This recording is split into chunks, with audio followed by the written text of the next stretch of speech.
Welcome to the muse. എല്ലാവർക്കും മ്യൂസിലേക്ക് സ്വാഗതം.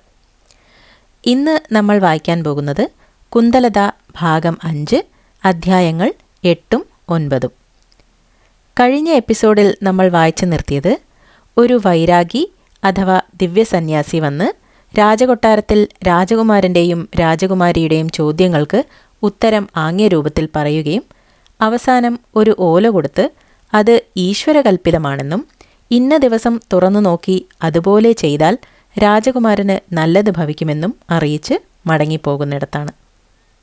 ഇനി നമുക്ക് തുടരാം.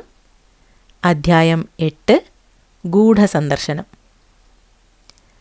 കലിംഗ മഹാരാജാവ് പുത്രനായ പ്രതാപചന്ദ്രന് വിവാഹം കഴിഞ്ഞതിനു ശേഷം അധികം താമസിയാതെ ഒരു ദിവസം അഘോരനാഥനെ വരുത്തുവാൻ ആളെ അയച്ചു. തനിക്ക് വാർദ്ധക്യം ഹേതുവായിട്ട് ബുദ്ധിക്ക് മന്ദതയും കാര്യങ്ങളിൽ അലസതയുമുള്ള വിവരം അദ്ദേഹത്തിന് തന്നെ അറിവില്ലാകയല്ല. ബാലനായിരുന്ന പ്രതാപചന്ദ്രൻ കുറെ കൂടി പ്രായമാവട്ടെ എന്ന് വിചാരിച്ച് അത്ര നാളും കഴിഞ്ഞു. ഇപ്പോൾ രാജകുമാരന് 25 വയസ്സ് പ്രായമായി. രാജ്യഭാരം വഹിക്കുവാൻ ശക്തനായി. വിവാഹവും കഴിഞ്ഞു.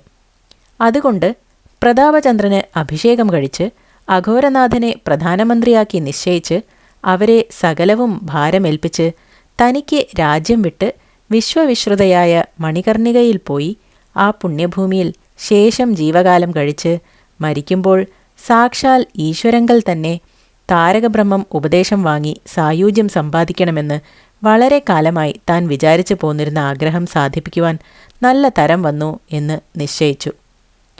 അഘോരനാഥൻ വന്ന ഉടനെ തൻ്റെ അഭിലാഷമൊക്കെയും തുറന്നു പറഞ്ഞു. ഞാൻ സംസാരസാഗരത്തിൽ നിമഗ്നനായി ഇഹത്തിലേക്കും പരത്തിലേക്കും കൊള്ളാതെ ഇങ്ങനെ കഷ്ടമായി കാലക്ഷേപം ചെയ്തു വരുന്നതിനാൽ വളരെ വ്യസനമുണ്ട്. വാർദ്ധക്യം കൊണ്ട് ബുദ്ധി മന്ദിച്ചിരിക്കുകയാൽ എൻ്റെ പ്രവൃത്തികളെക്കൊണ്ട് പ്രജകൾക്ക് ക്ഷേമം വഴിപോലെ ഉണ്ടാവില്ലെന്ന് തന്നെയല്ല, മേലാൽ വിചാരിക്കാതെ കണ്ടുള്ള സങ്കടങ്ങൾ നേരിടുവാനും ദുഷ്ടന്മാർക്ക് ശിക്ഷിക്കപ്പെടുമെന്നുള്ള ഭയം കൂടാതെ അധികമായ അന്യായങ്ങൾ പ്രവർത്തിപ്പാനും മറ്റും പല പല ദോഷങ്ങൾക്കും ഇടയാവുന്നതാണ്. അതുകൊണ്ട് കഴിയുന്ന വേഗത്തിൽ നമ്മുടെ കുമാരൻ്റെ അഭിഷേകത്തിന് ഒരുക്കുകൂട്ടുക വേണം. അഘോരനാഥൻ മുഖപ്രസാദത്തോടുകൂടി കൽപ്പിക്കും പ്രകാരം ചെയ്യാം എന്ന് പറഞ്ഞു. പിന്നെ അഭിഷേകത്തെക്കുറിച്ച് രാജാവും മന്ത്രിയും കൂടി സംസാരിച്ചു കൊണ്ടിരിക്കെ രാജകുമാരൻ അവിടേക്കെത്തി. രാജാവ് തൻ്റെ നിശ്ചയത്തെ പുത്രനെയും അറിയിച്ചു. രാജകുമാരൻ: ആശ്ചര്യം! ഈശ്വരകൽപ്പിതം ഇത്ര സൂക്ഷ്മമായി അറിയാമല്ലോ എന്ന് പറഞ്ഞു. രാജാവ്: എന്താ ഈശ്വരകൽപ്പിതം അറിഞ്ഞത് എന്ന് ചോദിച്ചു. രാജകുമാരൻ: 2 ദിവസം മുമ്പേ ഒരു വൈരാഗി ഇവിടെ വന്നിരുന്നു. അയാൾ എൻ്റെ പക്കൽ ഒരു എഴുത്ത് തന്നിട്ടുണ്ടായിരുന്നു. അയാൾ പറഞ്ഞ പ്രകാരം ഇന്ന് അത് പൊളിച്ചു നോക്കിയപ്പോൾ അച്ഛൻ പറഞ്ഞ കാര്യം തന്നെയാണ് അതിലും കണ്ടത്. അച്ഛനോട് ആ വിവരം ആരെങ്കിലും പറയുകയുണ്ടായോ? രാജാവ്: എന്നോടാരും ഒന്നും പറഞ്ഞിട്ടില്ല. എനിക്ക് വളരെ കാലമായി ഉണ്ടായിരുന്ന മനോരാജ്യം താമസിയാതെ സഫലമാകണമെന്ന് നിശ്ചയിച്ച് ഞാൻ അഘോരനാഥനെ വിളിച്ച് പറഞ്ഞതാണ്. എന്താണ് ആ ഓലയിൽ കണ്ടത്? അത് വായിക്കൂ.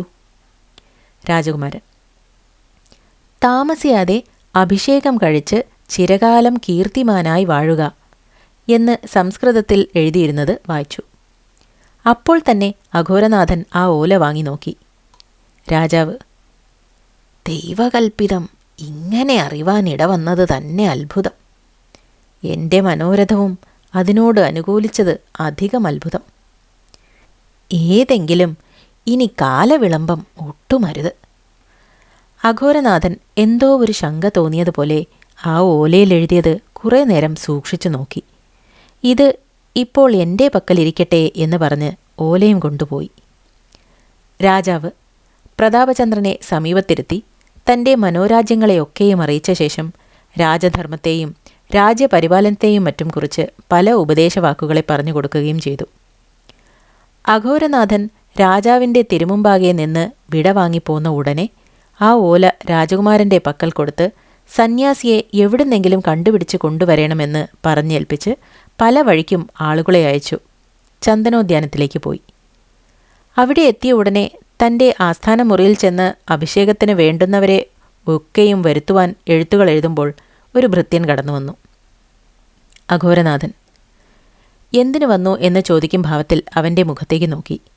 ഭൃത്യൻ ഇന്നലെ രാത്രി സന്ധ്യ മയങ്ങിയ ഉടനെ ശരീരവും മുഖവും മുഴുവനും മറച്ച ഒരു മനുഷ്യൻ ഇവിടത്തെ കാണണമെന്ന് പറഞ്ഞുകൊണ്ട് ഇവിടെ വന്നിരുന്നു.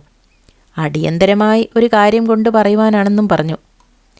അഘോരനാഥൻ എവിടുന്നാണ് എന്നും മറ്റും വിവരം ചോദിച്ചുവോ? ഭൃത്യൻ അത് ഞങ്ങൾ ചോദിക്കായകയല്ല, ഞങ്ങളോട് യാതൊന്നും പറഞ്ഞില്ല, ചോദിച്ചത് മാത്രം ശേഷിച്ചു. അഘോരനാഥൻ ഇനി എപ്പോൾ വരുമെന്നാണ് പറഞ്ഞത്? ഭൃത്യൻ അതും പറയുകയുണ്ടായില്ല, ഞാൻ അദ്ദേഹത്തെ എവിടെ വെച്ചെങ്കിലും കണ്ടുകൊള്ളാം എന്നു മാത്രം പറഞ്ഞു പോയി. അഘോരനാഥൻ ഇനി വരുന്നത് അറിയട്ടെ എന്ന് പറഞ്ഞ് ഭൃത്യനെ അയച്ച് തൻ്റെ പണി നോക്കി തുടങ്ങുകയും ചെയ്തു. അന്ന് 4-5 നാഴിക രാച്ചെന്നപ്പോൾ ദൂരത്ത് നിന്ന് ഒരു കുതിരയെ ഓടിക്കുന്നത് കേട്ടു. ആ സമയത്ത് ഉദ്യാനത്തിലേക്ക് വരുന്നത് ആരായിരിക്കുമെന്ന് അഘോരനാഥൻ ആലോചിച്ചുകൊണ്ടിരിക്കെ ഒരു ഭൃത്യൻ ഓടിക്കൊണ്ടുവന്നു.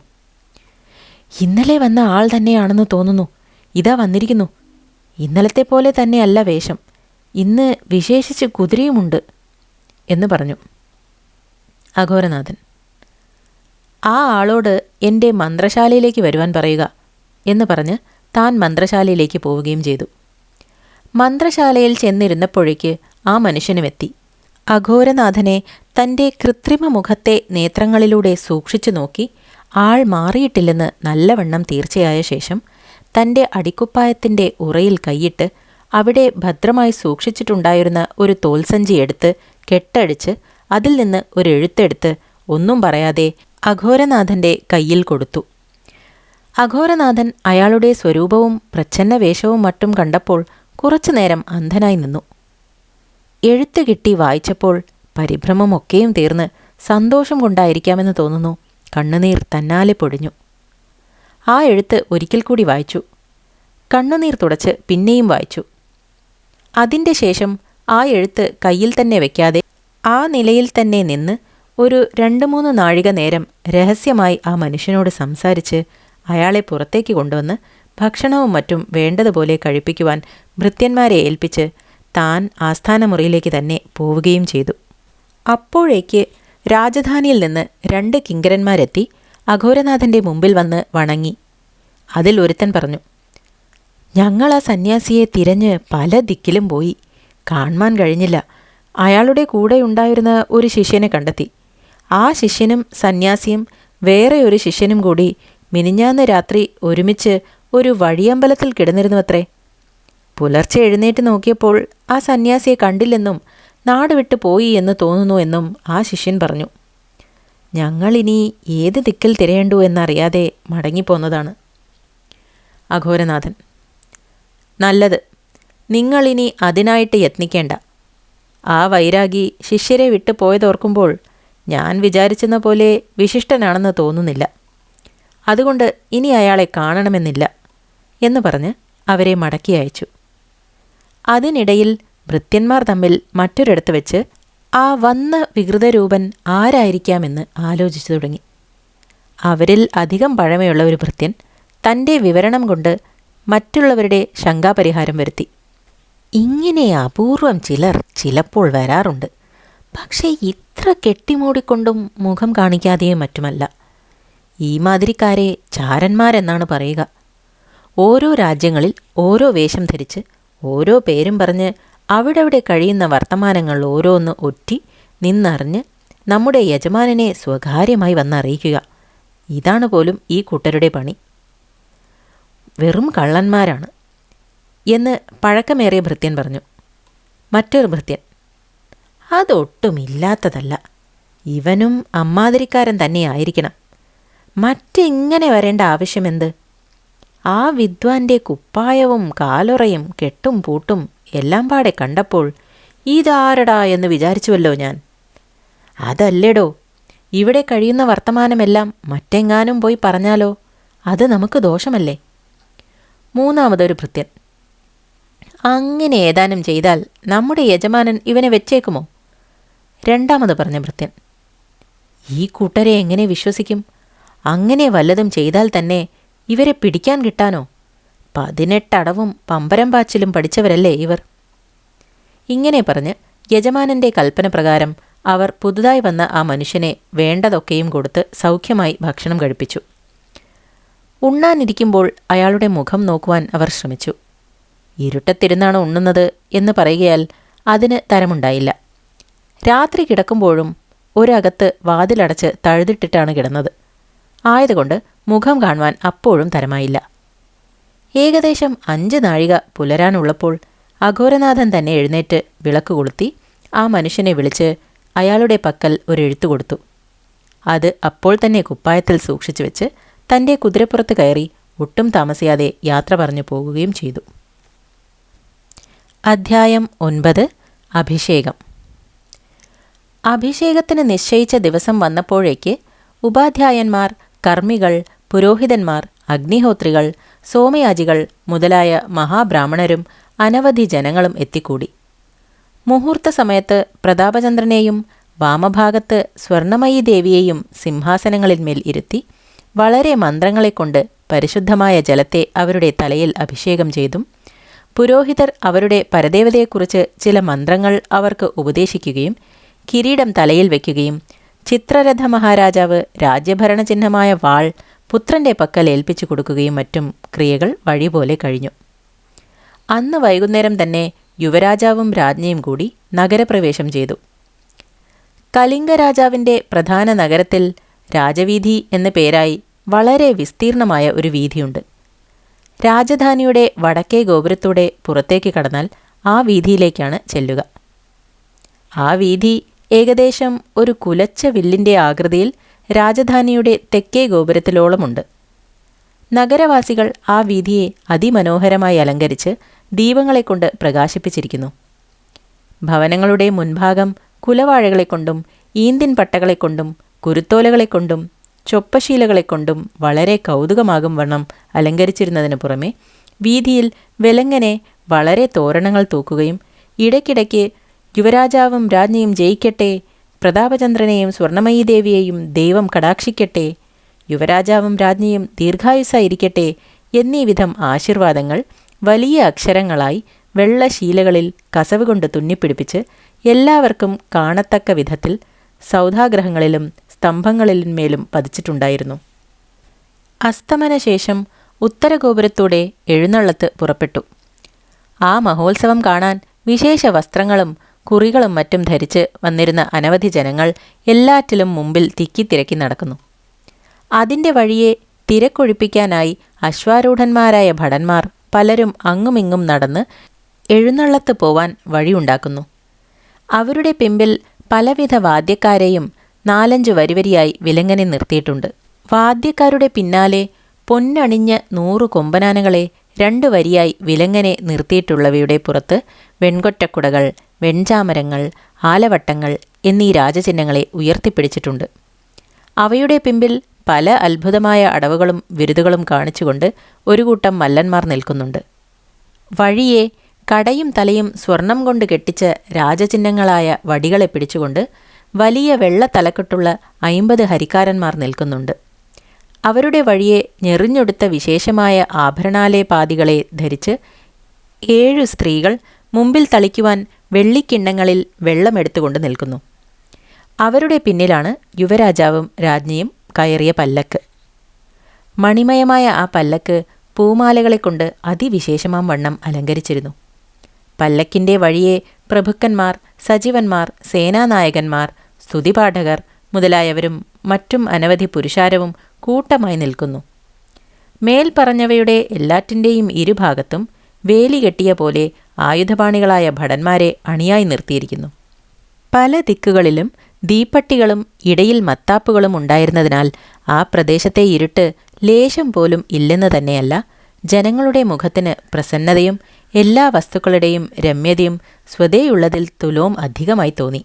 പല്ലക്കിൻ്റെ ഇരുഭാഗത്തും അല്പം അകലെ മത്താപ്പുകൾ ഇടവിടാതെ കത്തിക്കുകയാൽ നഗരവാസികൾക്കും മറ്റു കാണികൾക്കും യുവരാജാവിൻ്റെയും രാജ്ഞിയുടെയും ആഹ്ലാദകരങ്ങളായ മുഖയുഗളങ്ങൾ ഒന്നിച്ചുദിച്ചിരിക്കുന്ന 2 ചന്ദ്രബിംബങ്ങളെപ്പോലെ വർദ്ധിച്ച കാന്തിയോടും കൂടി കാണുമാറായി.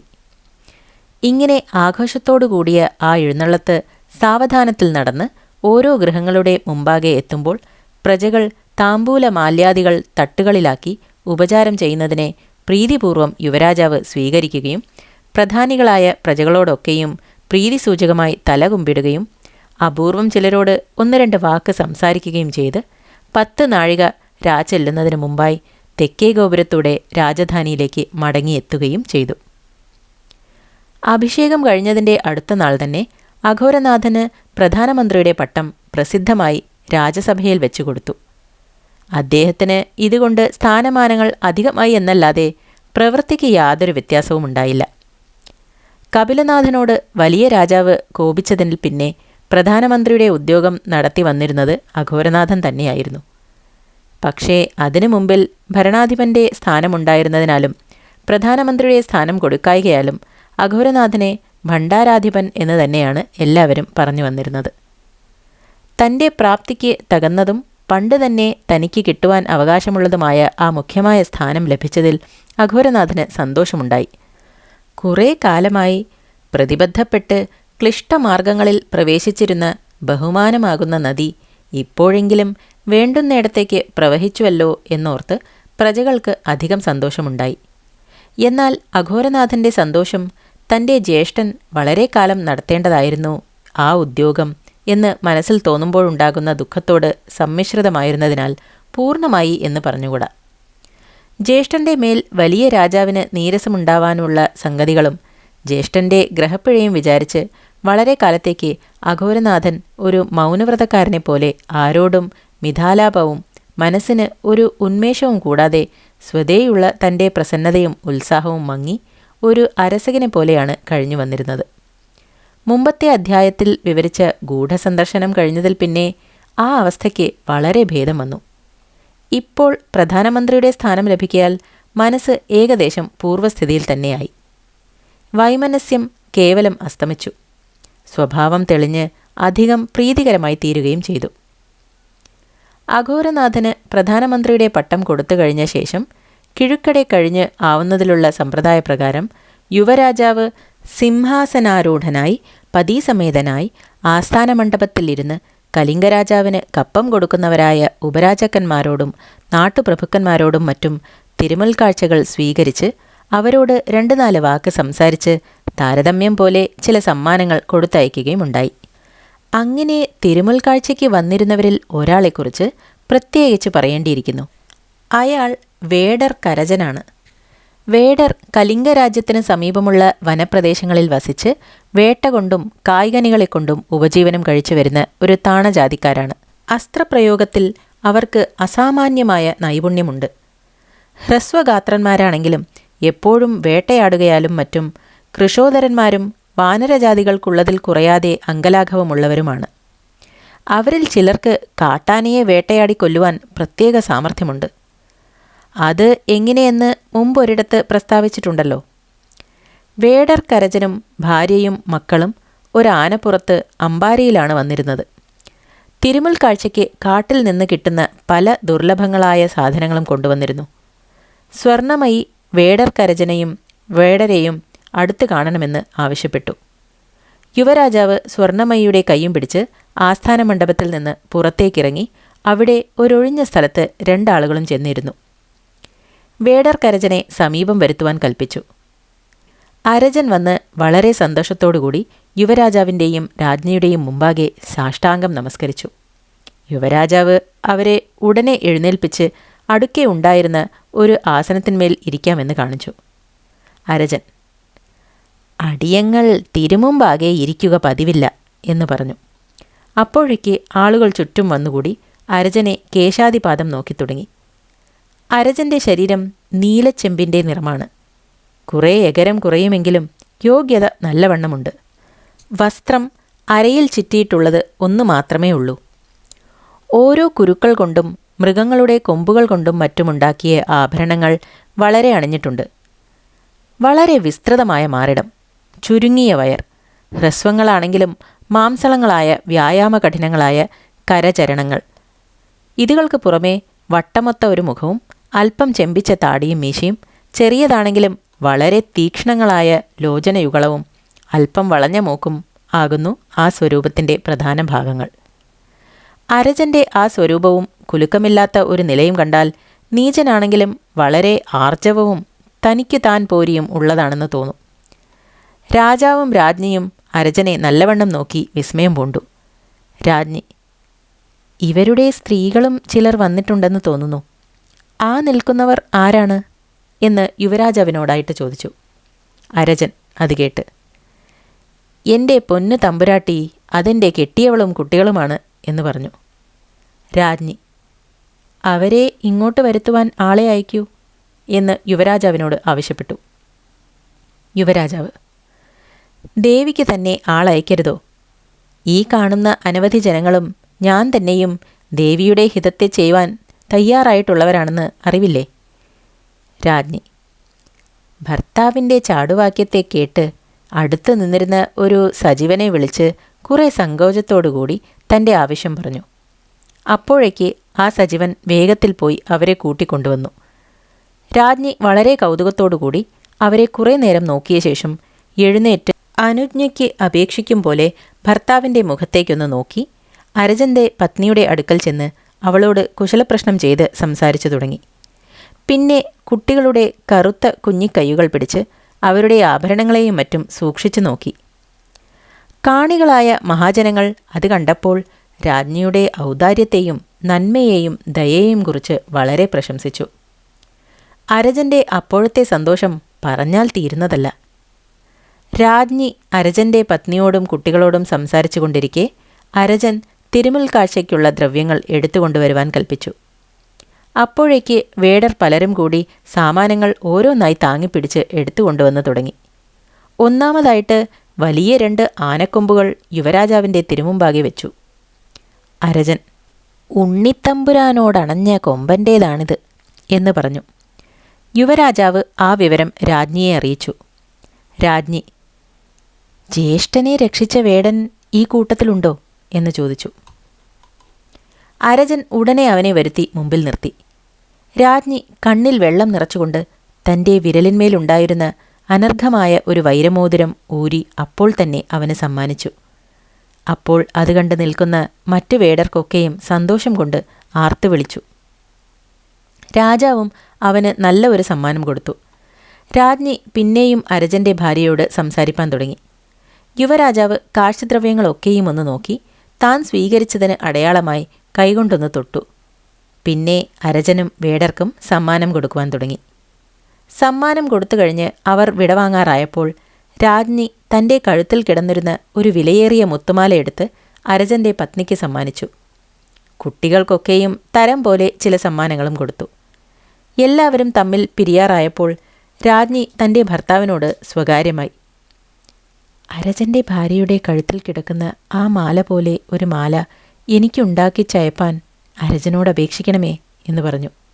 രാജ്ഞിക്ക് അത്ര കൗതുകം തോന്നിച്ച ആ മാല ഏതോ ഒരു മരത്തിൻ്റെ കുരു തുളച്ച് ചരടിന്മേൽ കോർത്തിട്ടുണ്ടാക്കിയതാണ്. കുരുവിൻ്റെ മിനുപ്പും ശ്യാമളിമയും കണ്ടാൽ കൗതുകം തോന്നാതിരിക്കില്ലതാനും. യുവരാജാവ് ആ മാല നോക്കി പൊട്ടിച്ചിരിച്ച് അടുത്ത് നിന്നിരുന്ന അരജനോട്: എൻ്റെ രാജ്ഞിക്ക് അസാധ്യമായ ഒന്നിൽ ആശ കടന്നുകൂടിയിരിക്കുന്നു, അത് സാധിപ്പിക്കാമോ എന്ന് ചോദിച്ചു. അരജൻ: അടിയങ്ങളാലാവതാണെങ്കിൽ മാനത്ത് നിൽക്കുന്ന അമ്പിളിയെ പിടിപ്പാനും കൂടി അടിയങ്ങൾ തയ്യാറാണ് തമ്പുരാട്ടി എന്ന് പറഞ്ഞ് രാജ്ഞിയെ നോക്കി കുമ്പിട്ടു. യുവരാജാവ്: ഇതിന് അത്ര വലിയ പ്രയാസമില്ല.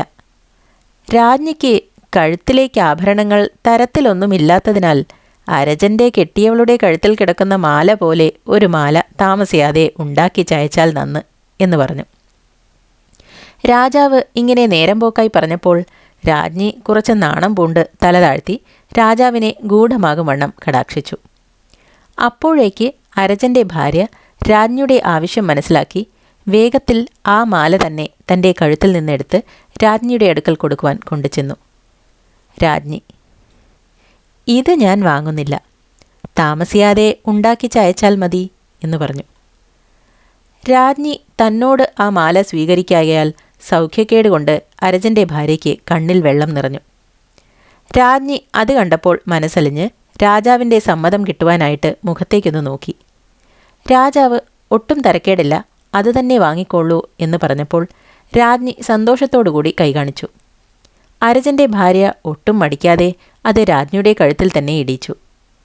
അപ്പോൾ കണ്ടു നിൽക്കുന്നവരൊക്കെയും കൊണ്ടാടിച്ചിരിച്ചു. അരജൻ തൻ്റെ കഴുത്തിലുണ്ടായിരുന്ന ഒരു മാല രാജാവിന് സമ്മാനിക്കുവാൻ സമ്മതം ചോദിച്ചു. ദേവി, എനിക്കും ഒരു മാല കിട്ടി എന്ന് പറഞ്ഞ് യുവരാജാവ് ആ മാല തൻ്റെ കഴുത്തിൽ ചാർത്തുവാൻ തന്നെ സമ്മതിച്ചു. അപ്പോൾ കണ്ടു നിൽക്കുന്നവരെല്ലാവരും രാജ്ഞിയുടെയും യുവരാജാവിൻ്റെയും ബുദ്ധിവൈശിഷ്ട്യത്തെയും താഴ്മയെയും കണ്ട് ആനന്ദ നിമഗ്നന്മാരായി ഇവർ വളരെ കാലം വാഴുമാറാകണേ ഈശ്വര എന്ന് പ്രാർത്ഥിച്ചു. അരജൻ: തമ്പുരാനും തമ്പുരാട്ടിയും ഇന്ന് അടിയങ്ങളോട് കാണിച്ച തിരുമനസ്സിന് അടിയങ്ങൾ പകരമായി എന്ത് ചെയ്യുവാൻ കഴിയുമോ എന്നറിയുന്നില്ല. ഇതുപോലെ തന്നെ തമ്പുരാൻ്റെ തിരുമനസ് എപ്പോഴും അടിയങ്ങളുടെ മേലുണ്ടായിരിക്കട്ടെ എന്ന് പറഞ്ഞ് സന്തോഷാശ്രുക്കളോടുകൂടി അരജനും പത്നിയും രാജാവിൻ്റെയും രാജ്ഞിയുടെയും കാൽക്കൽ സാഷ്ടാംഗം വീണ് പിന്നെയും പിന്നെയും നമസ്കരിച്ച് വിടവാങ്ങി പോവുകയും ചെയ്തു. ഇന്നത്തെ വായന ഇവിടെ നിർത്തുന്നു. ഇനി ബാക്കി ഭാഗങ്ങളുമായി അടുത്തു തന്നെ കാണാം. നിങ്ങളുടെ അഭിപ്രായങ്ങളും നിർദ്ദേശങ്ങളും കമൻറ്റ് ബോക്സിലൂടെ അറിയിക്കുക. ഇനിയത്തെ ഭാഗവുമായി വരുന്നതുവരെ നന്ദി.